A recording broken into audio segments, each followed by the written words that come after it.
Gaslighting. If I could sum up the entire 2024 election in one word, it would be gaslighting. Gaslighting is like lying, but much more devious.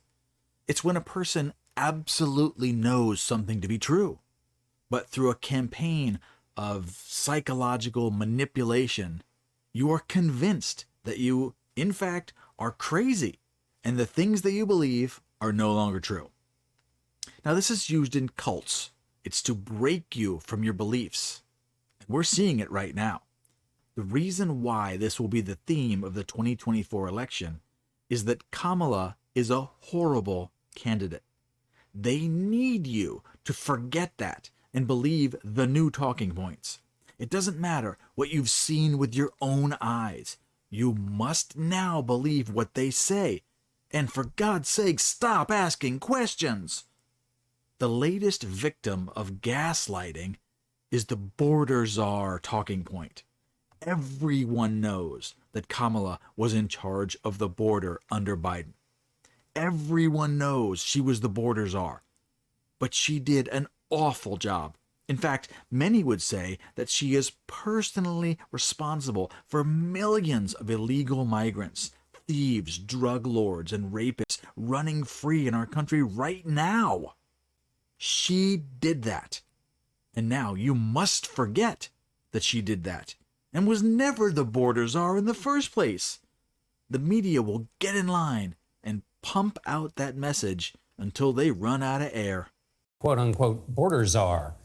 Vice President Harris was not a border czar. Meantime, Vice President and border czar Kamala Harris facing some backlash. What he said about Harris and immigration was not true. She was never appointed border czar. And this will be her first visit to the U.S.-Mexico border region since she was appointed as the border czar by President Biden. People are going to have to counter the misinformation. You already hear folks talking about the border czar. She wasn't the border czar. President Biden tapped Kamala Harris, Vice President Kamala Harris, to be the border czar. Now, she wasn't the border czar. That's what Republicans labeled her. They were very critical of Kamala Harris, especially in her role as border czar. Now what she's up against is folks lying about her border record, calling her a border czar. Kamala Harris, who was appointed as the border czar. The Biden team didn't declare her the border czar. They wanted her to work on kind of the root causes of immigration. There has been so much criticism against Kamala Harris. You know, she was the border czar. Calling her sort of the border czar, which wasn't necessarily the case. So the border, if they weren't planning to address it in a major way, do not make her your border czar.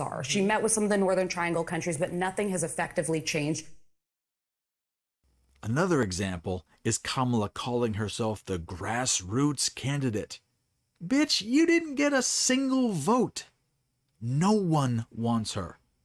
She was installed by a small group of people in some smoky back room somewhere. Grassroots? Her entire grassroots campaign was about 7 hours long. Then they threw Joe under the bus and anointed Kamala as the heir apparent. Grassroots? Yeah, sure thing. So you want to hear what comes next? I promise you, keep an eye out for this. The mainstream media, the MSNBC, CNN, ABC, The View, Rachel Madcow, late night TV propaganda drivers like Jimmy Kimmel and whoever else is holding up late night TV. What's next is they're going to start accusing Trump of gaslighting. Rules for radicals. Always accuse your enemy of the crimes that you are committing. When you see it, and you're gonna see it, please take a moment, have a little laugh, then think of me. I called it first. See you tomorrow.